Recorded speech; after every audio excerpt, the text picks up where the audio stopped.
Hello, my ladies and pretty gentlemen. Welcome back to another episode of Look What's Happening in the Spirit Realm with yours truly, Light. I've got a channeled message today, and this message has been building for the last month. But last night and today, it became very clear what is going on. A lot of you have dealt with a very strange behavior coming out of your family, your siblings, coming out of people that you were about to get into a romantic relationship or people that you believed were your friends. And I'm going to say this plainly. These incidents were taking place during a period of initiation that you were going through. And this is not human initiation. This is ancestral and spiritual initiation that you yourself weren't even fully aware of. For a lot of you, it could have come as a feeling of being attacked spiritually, a feeling of your body going out of control, or your mind going out of control, or people around you all of a sudden feeling like they were acting in unison. And this may not have lasted for a very long time, but the initial start, this is what I'm picking up on. Someone in your family, someone in your ancestral lineage, and this goes beyond just family. This goes into the energies that you are supposed to, or you are karmically sort of bound to, whether it be because of the past life that you've had, or something in your spirit that resonates with them and their ancestral lineage. You were picked by a specific ancestor, or you were picked to embody this divine gift. And for some of you, this is like shamanic. This is spiritual inheritance. This is something that doesn't necessarily take place because a hierarchy or someone externally, a priest or a priestess that is self-appointed gave you, or that you have received enough admiration, you're the good child in the family. It has nothing to do with that. You were summoned by a specific ancestor. This could have been your grandma, as close as your grandma or your grandpa, or somebody that you don't necessarily even know, relatively speaking. But this is someone that dealt with a very particular gift that they had. And they may not have had the tools to harness them, or they did. But a lot of the people around them, especially like if this is a woman, a lot of men around her, a lot of people in general, male or female, around them, whether it is because of religion or fear of hierarchy, fear of losing control of their family, of their perceived power in the shadows, came after them. And they weren't fully able to embody that gift of sight, that gift of summoning, that gift of channeling, mediumship, whatever it is that it's passed down into your lineage to embody. They weren't fully able to do that. A lot of people in their community conspired against them, kind of like you. A lot of people in their community conspired against them, sent them a lot of black magic, witchcraft, a lot of prayers that were done to stop them, to sort of make them bend a knee to false powers, because the way that they were set up, they were not selected by the people. So when these gifts were showing up, if this is a maternal figure or a paternal figure or a grandma or an uncle or an aunt, when their gifts started to show up, they were shunned. They were brought into a state of psychosis because they didn't have the right tools, or they were being fought against by dark energies when their gifts were being initiated. And this is not a very comfortable gift. This is the kind of gift that is very ancient, that has been around since we were tribes people and we were wielding sticks and stones and whatever the case. These are the kinds of gifts that you embodied. And I'm going to say this very plainly because for a lot of you, this specific aunt, grandmother, somebody in your family, whether they passed on or they were living, they usually have an opportunity, or the gift has an opportunity to choose who it's going to host itself in. You were chosen in that sense, not just in a sense where you were chosen to overcome generational curses. No, you were chosen for a specific ancient gift that not everybody has.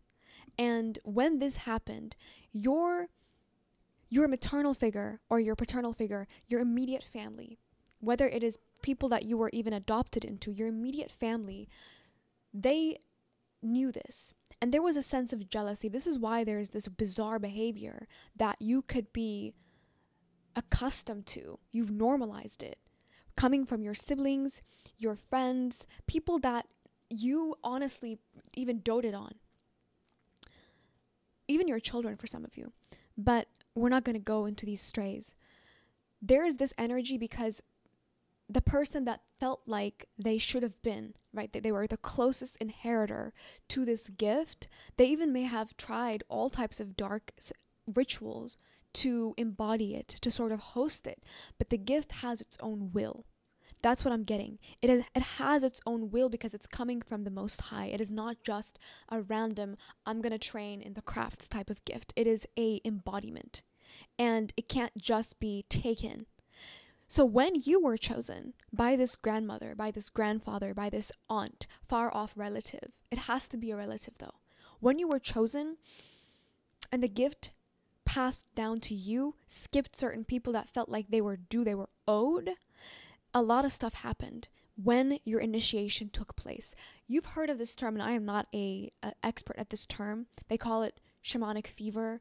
They've had these in like Native Americans, people who suddenly go through a shift, right? And they're being initiated. And I've written about this in my own experience on the Seers Journal, saying the shadow elder versus the enigma or the watcher, the enigma's official or ultimate highest self.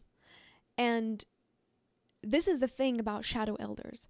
You are dealing with a shadow elder who was waiting. They were told to wait by practitioners, by people that they may have involved since you were a child, to understand you better. Because more likely than not, you've always been peculiar. You've always been destined to host this gift, even though it wasn't always certain.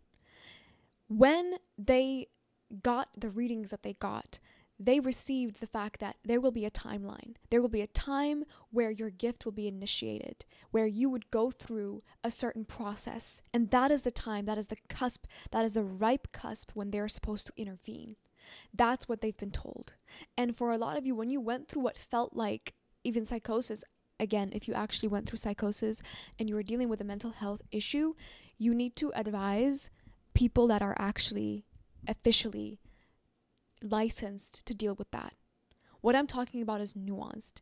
And for those of you who know, right, who don't really have these issues, and you know you're not sick, you're not going through that permanently, that it was a period in your life, this is for you. That is the time where the veil was very thin. And that is the time when a lot of you got these downloads as to who was actually behind a lot of the intentions that you've never seen before. All of a sudden, it's like your eye just opened. That is the time when they were told to intervene, because the veil was thin enough that they could imbue you with certain people, relationships. This is why a lot of people entered your life during that time. A lot of strange people that seemed to know you, or you knew them. You had this like inkling of knowledge. These are karmic individuals who are bound to you through timelines in this journey where you have consistently, not just you, but your grandmother, your grandma's grandmother, your grandfather, if it's a grandfather, or your aunt and your aunt's it goes on and on. It's the same cycle repeating itself through you.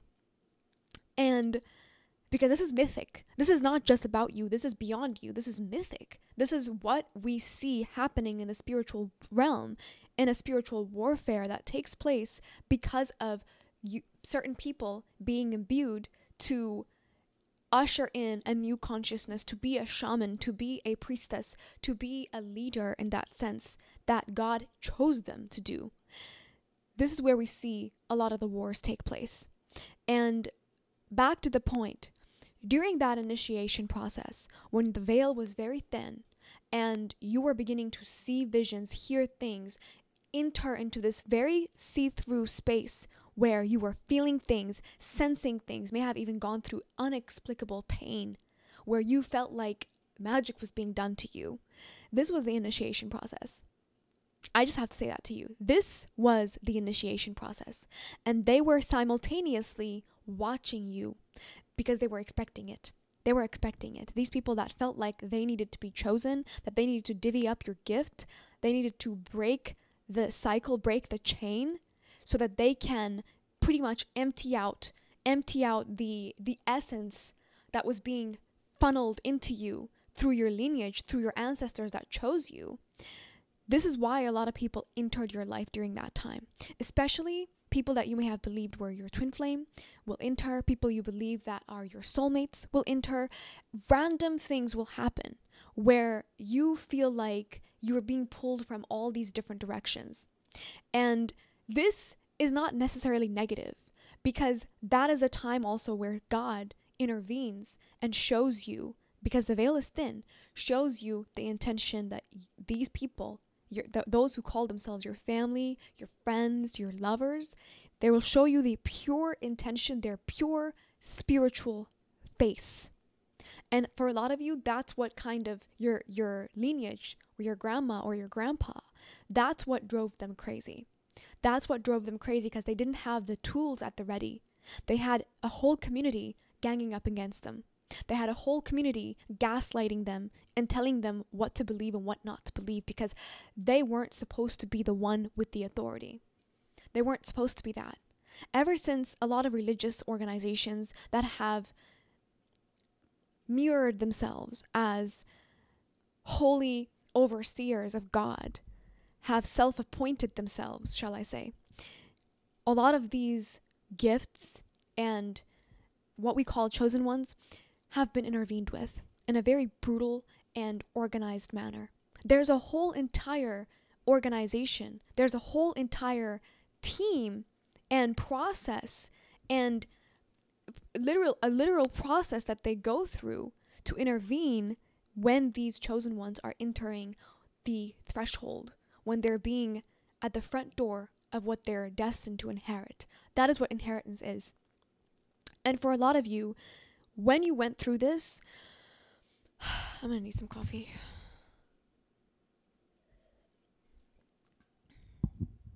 The person who believed that they were owed this gift, they may have even doted on that specific family member that had it, that you inherited from. They may have doted on them. They may have prayed against them or tried to almost bribe them into being picked. But their time had come and went, because a lot of these things happen at a specific age. There are timelines and ages depending on the type of gift that you're inheriting, the type of family lineage that you come from. Depending on that, there's specific time frames that these gifts activate if you are actually going to inherit them. And somebody in your family was doting on this relative, on this, I'm going to call him relative for an easier time here. They were doting on them, hoping that they would still be able to gain access to it, but they never did. Time came and went, they never did. Heck, the relative might have even passed away. They never did. They, regardless of what they do, the gift has its own conscience. It has its own essence. It is almost like a possession. It's like a holy possession. It's the Holy Spirit. It has its own understanding and its own wisdom. It doesn't just enter because it was summoned. It doesn't do that. And that's why you had all of these interventions taking place at the same time, like a crossroad, where these people, your family, those who were watching you, those who had an understanding or reading of you, they literally may have given several different excuses to the people that you've known because they needed every single string that tethered you to this earth. Every single string, cosmic and soul tie that tethered you to this earth, not just in this lifetime, but also in the past, which is why a lot of people that you think you knew, soulmates, entered your life at that specific time when the veil was thin and you were at the threshold. They had to gather all these strings in order to pull this gift out of you. That's what they were trying to do. But what did they get instead? what are they going to get instead? They're going to get exiled. They're going to get spiritually exiled, not just by you, but by the ancestors. Because this gift is heavy. It's heavy, and it needs to sit on something. It needs to be hosted by someone. And when it's not, it creates great instability. It creates chaos within the family, the lineage. It creates random deaths, illnesses, misfortune. It creates a lot of these things because it's trying to find a home. And them trying to destroy the vessel it chose because they didn't like who it chose, they don't understand how this gift works because not everybody does. Only those who are chosen to host it understand it. It's too ancient. It's too primordial to be controlled. That's why a lot of the witchcraft, a lot of the spells, the bindings that they sent your way during that time and even after doesn't hold. Because the energy that is hosting you, if you are resonating with this message, and I feel like this is not for everyone, it is primordial. It's not supposed to be controlled. It is literally a divine, pure essence of God. That's why they wonder where you know what you know from. They don't know how. They're pretty much sure that somebody on the inside is giving you information because there's no feasible way that somebody can just see and know. That somebody can just know without even being seen, without even understanding under all this freaking work that they've put on you. Because the energy that is hosting you, the gift that is already activated, it's primordial. It's one of the first things, the essence, the energy that humanity was made with. It is pure. You can call it the Holy Spirit, you can call it whatever you want, but it's pure. And it's not just going to enter any vessel. It isn't. You didn't even believe you should have deserved it. You didn't even believe that. Why me? You probably grew up pretty much like a heathen. A lot of you. You probably grew up like questioning everything. Like, this ain't it. I don't believe in that. I don't know. You weren't like too rung up or hung up on certain things. You weren't hung up on ideologies. You weren't religious or not. You probably just lived and you were constantly targeted, outcasted, waited on. That's why. Because there is an essence and energy that has been passed down from generation to generation that is now hosted in you. And a lot of these people that came in during that thinning of the veil, if you haven't gone through it, this is pretty much like a video that your spirit team is giving to you as a heads up. Like, I wish I had this. Like, I wish I had this manual to tell me, yes, expect this. Expect physical pain that does not get explained by anything. Expect absolutely, like, to feel like you're going mad for a minute. Expect all these things that I mentioned. And again, use your discernment for this message. I don't need to say that, but hey, I need to say it sometimes. A lot of these people, especially those that specific member, relative, who felt like they deserved the gift, that they had buttered up the relative that was possessing the gift, possibly a relative that was sick, because they were ganged up on by a whole community. They were ganged up on for years, 20 plus. Some of you, you are that relative. You're not dead. You are still alive. You are still alive. And the gift, you will get a chance. When the veil is thin again, when you're passing through again, you will pick. It will pick through you who it's going to be hosted in. It doesn't matter. It could be a random relative, a little niece that you, or your little sister, your little brother. It doesn't matter. It will pick who it picks. And that's what these people get so pissed off by, because it's the ultimate power. If they had that, they would be able to do whatever they want.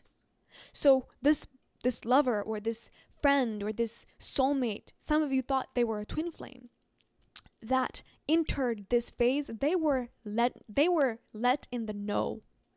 They were let in the know. During that thinning of the veil, people went about in a way that you possibly could never imagine they would. They literally called up, got together with these people and gave them whatever scam, shammy excuse, or even told them point blank period if they recognize that this is a person that will do anything for power. And for some of you, the people that you trusted the most were those. And they could be your sibling, it doesn't matter. They were that. They would do anything for power. A drop of the power that resonates, that exists in your pinky toe, they would want that. Because they believed you didn't deserve it. They believed you didn't deserve it. You just didn't. You didn't. You didn't. You didn't. You don't do what they do. How could you deserve it? That's what's going on. And that lover, that person, I just wouldn't want to be them. Because they're not even a family. They're not even family. And the karmic debt that this gift, let alone it being hosted, when it's even looking for somebody to host, the karmic debt, that the wreckage, that the ball of chaos that it creates, just to even be hosted, let alone after it's been hosted, is intense.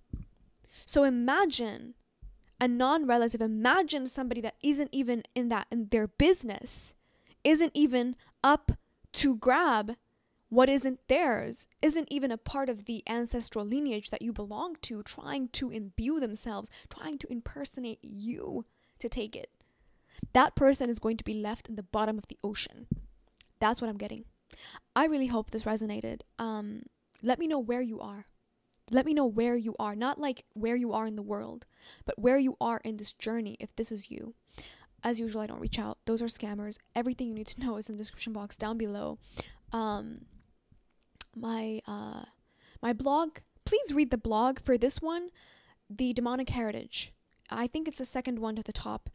And you can also read the very recent one. It's going to be in my shop in the Seers Journal blog. My book, Sad Girl, is also down below.